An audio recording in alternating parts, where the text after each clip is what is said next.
नमस्कार, आप देख रहे हैं आपका अपना पसंदीदा न्यूज चैनल आवाज इंडिया न्यूज। आज हमारे साथ स्टूडियो में मौजूद है एक विशेष मेहमान जो किसी परिचय के मोहताज नहीं। आज हमारे साथ मौजूद है फूले ब्रिगेड के राष्ट्रीय संयोजक श्री चंद्र प्रकाश जी सैनी। तो आइए करते हैं इनसे कुछ खास बातचीत। सर, पहले तो बहुत बहुत स्वागत है आपका हमारे यूट्यूब चैनल में। आपके चैनल का मैं बहुत बहुत आभार और धन्यवाद करता हूँ। सर, कैसे हो? एकदम बढ़िया, फर्स्ट क्लास।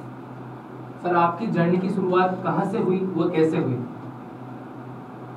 हालांकि ये छोटी सी शुरुआत है, और जब मैं कई बार देखता था हमारे भाइयों पे अत्याचार होते हुए, अनेक प्रकार की समस्याओं से जूझते हुए, तो इसमें मुझे लगा कि उनकी समस्याओं को हमें उठाना चाहिए, सरकार से बात करना चाहिए, और उसी को लेकर हम यहाँ तक आज पहुँचे। सर, आपके संगठन फूले ब्रिगेड कब बना, वह इसकी शुरुआत कहाँ से हुई? ये हम 2014 में एक ट्रेजेडी हुई, उसके बाद में हम सब लोग जुड़ने लगे। जुड़ने के साथ साथ एक संख्या बढ़ने लगी। हमने 2014 में रजिस्ट्रेशन किया फूले ब्रिगेड के नाम से, और 1 मई 2016 से हमने इसका विधिवत शुरुआत की, और उसके बाद में कारोबार बढ़ता गया। आज पूरे हिंदुस्तान के लगभग 26 डिस्ट्रिक्ट में हमारी टीम है, और बहुत मजबूती के साथ हमारे काम करते हैं। आज राष्ट्रीय फूले ब्रिगेड की शुरुआत है। बहुत सारे जो अत्याचार हुए, अन्याय हुए, जो शोषण हुए, उनकी आवाज़ को बुलंद करने के लिए इसका निर्माण किया, और लगातार 2014 से लेकर अब तक हम इस लड़ाई को लड़ रहे हैं। इसमें हमारी कुछ मांगे हैं, धीरे धीरे उन मांगों को उठा रहे हैं, और यही बात हमारी आवाज़ एकजुटता के साथ हम सरकार तक पहुंचाना चाहते हैं। उसी को लेकर राष्ट्रीय फूले ब्रिगेड की जर्नी अभी तक शुरुआत है, और अभी तक यहाँ तक पहुँची है। फूले ब्रिगेड को शुरुआत करने का मुख्य कारण क्या था? फूले ब्रिगेड का निर्माण करने के कारण बहुत सारे हैं। कुछ बातें ऐसी भी होती है जो बताई नहीं जाती। बाकी सबसे मेन उद्देश्य हमारा यही था कि हमारे जो लोगों के अत्याचार देख रहे थे, उनके शोषण देख रहे थे, उनके पर रोज रोज अनेक प्रकार की घटनाएं देख रहे थे, तो उससे मन कहीं ना कहीं व्यथित था। और मुझे लगता था कि यार कहीं ना कहीं हमारे युवाओं का भला होना चाहिए, मेरी कौम का भला होना चाहिए, मेरे साथी जो भी मेरे साथ जुड़े हुए हैं उनका भला होना चाहिए, उनको हक और अधिकार मिलने चाहिए, और इसको को लेकर हमने शुरुआत की। आपका संगठन कहाँ से जुड़े हुए हैं? आपके संगठन में लोग कहाँ से जुड़े हुए हैं? वह कितनी संख्या वाला आपके साथ है? आज मैं बात करूं, पूरे हिंदुस्तान की बड़ी संख्या में लोग हमसे जुड़े हुए हैं, और मजबूती के साथ जुड़े हुए हैं। और ये संगठन नहीं है अपनी, तो एक हमारी माँ है, जिस माँ के माध्यम से हम सब लोग एक परिवार के बच्चे हैं, और इसी को लेकर आज पूरे भारत में अथाह लाखों की संख्या में लोग जुड़े हुए। और अभी वर्तमान में हमारी लड़ाई भी जो जारी है, जो सरकार से 11 सूत्रीय मांगों को लेकर हम लड़ रहे हैं, और इसको देखते हुए लगातार एक कारवा बन चुका है। हर स्टेट में हमारी संख्या बहुत बड़ी है। और राजस्थान की बात करूं, अभी वर्तमान में जब 25 फरवरी को हम जब जयपुर कूच किया था हमने, तो उसमें 2.5 से 3 लाख लोग यहाँ पहुँचे थे। उसके बाद में हमने रोडें जाम की हैं। उसके बाद में अब 15 सितंबर को फिर हम जयपुर कूच करने वाले हैं, हमारे हक और अधिकार। जैसा कि आपने बताया कि सरकार से आपकी 11 सूत्रीय मांगे हैं, वो 11 सूत्रीय मांगे क्या क्या है? 11 सूत्रीय मांगे यही है कि वो हमारे हक और अधिकारों की। फिर भी 11 सूत्रीय मांगे क्या क्या है? पहली मांग यही है कि हमें हमारा महात्मा फुले फाउंडेशन बनना चाहिए, महात्मा फुले कल्याण बोर्ड बनना चाहिए। हमें हमारी जितनी हमारी भागीदारी है उसके हिसाब से हमें हमारी हिस्सेदारी चाहिए। हमारा जो आरक्षण है वो चाहिए। इसके साथ साथ हमारा बाग बागवानी बोर्ड चाहिए। इसके साथ अनेक प्रकार की जैसे छोटी छोटी हमारी 11 सूत्रीय मांगे हैं, और इसमें मुख्य मांग ये भी है कि हमारी हिस्सेदारी जरूर चाहिए। जो हमारी संख्या है लगभग राजस्थान में 15 से 16% हम बताते हैं। जो हमारे जनगणना के हिसाब से हम लगभग 1.5 करोड़ यहाँ राजस्थान में निवास करते हैं। कहीं न कहीं वो लोग पिछड़े हुए हैं, और उनको उनके हक और अधिकार मिलने चाहिए। यही हम सरकार से बात करते हैं, और यही हमारी लड़ाई। देखा जा रहा है कि कई दिनों से विरोध प्रदर्शन जारी है, इसके बावजूद भी सरकार ने आपकी कौन कौन सी मांगे मानी? सरकार ने मानी या नहीं मानी वो तो ठीक है, विरोध प्रदर्शन हमारा जारी है, और जो हमारी कौम है वो तो कमजोर तो है। लोगों ने हमें तोड़ा है और हम टूट गए, ऐसा तो हो नहीं सकता। हम एक मजबूत टीम के साथ वापस रिकवर कर रहे हैं, और सरकार मांगे हमारी प्यार से माने तो ठीक है, वरना तो हमें छीन कर लेके रहेंगे। जैसा कि हर आदमी की कोई ना कोई विरोधी होता है, समाज में देखने को मिलता है कि आपके खिलाफ भी कई अफवाहें उड़ रही है। उन अफवाह उड़ाने वाले व्यक्तियों को आप क्या जवाब देना चाहेंगे? हालांकि वो तो देखो, एक पॉलिटिशियन जब कोई आदमी करता है, सामाजिक राजनीति करता है, तो उसके खिलाफ तो कोई ना कोई खड़ा होता है, और विरोध करना उनका नेसेसरी मनुष्य का प्रवृत्ति है। तो वो विरोध करने वाले हमारे लोग होते हैं और कोई दूसरा नहीं होता। इससे कोई फर्क नहीं पड़ता। मैं नेगेटिविटी बातों में कभी नहीं करता, मैं पॉजिटिविटी बात में करता हूँ। मेरा सिर्फ मेरी लड़ाई ये है कि मेरे भाइयों को, मेरी कौम को उनके हक और अधिकार मिलने चाहिए। सरकारें प्यार से दे दो ठीक है, वरना हम छीन कर लेके जाएंगे।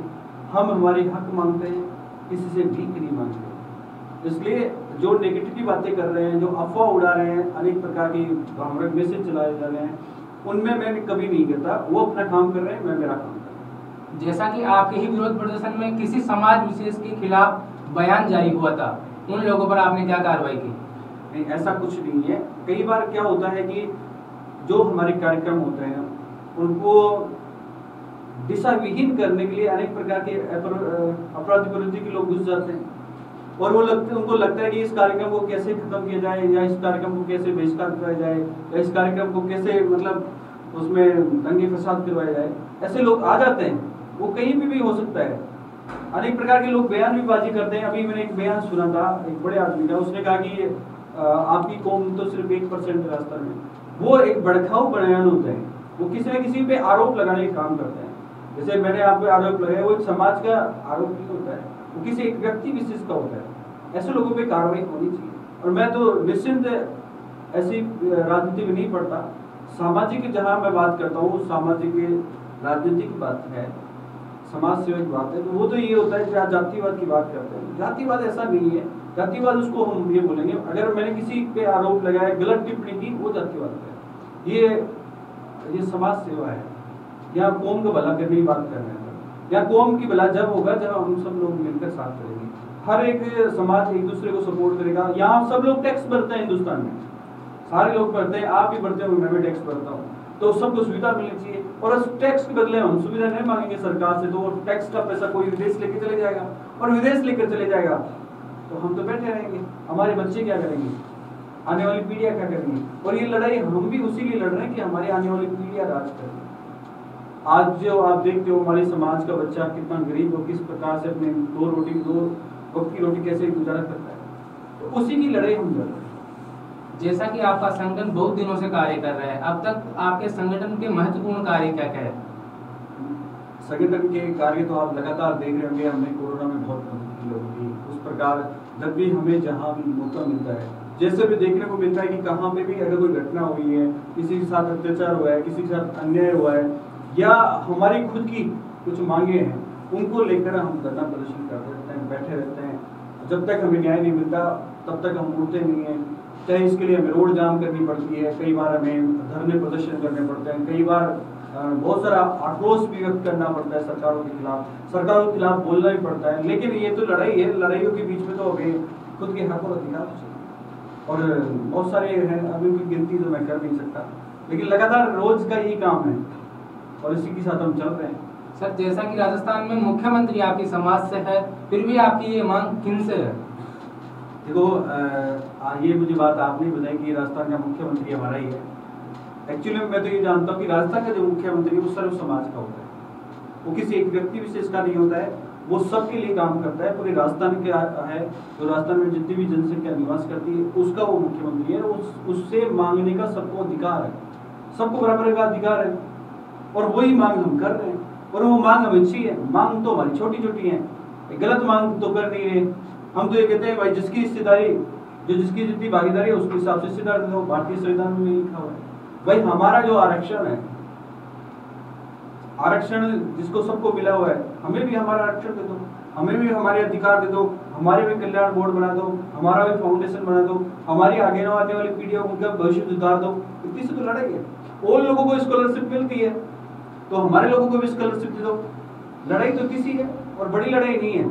इसमें ऐसा नहीं है कि मुख्यमंत्री जी नहीं करेंगे, मुख्यमंत्री जी ने अब तक सब लोगों को दिया है, और मुख्यमंत्री जी से मांगने का हमारा संपूर्ण अधिकार है। इसमें कोई जातिवाद नहीं चलता, इसमें समाजवाद नहीं चलता। मुख्यमंत्री समाज सभी कौमों का है और उसको लेने का हमारा संपूर्ण अधिकार है। और मैं तो आपके इस चैनल के माध्यम से ये भी कहना चाहूँगा कि अगर सरकारें समय पर नहीं चेती और सरकारों ने हमारी तरफ ध्यान नहीं दिया, हमारी मांगों की तरफ ध्यान नहीं दिया, तो कहीं ऐसा नहीं हो कि जो आज हम शांति प्रिय के रूप में जो काम कर रहे हैं कहीं ये उग्र रूप न ले ले।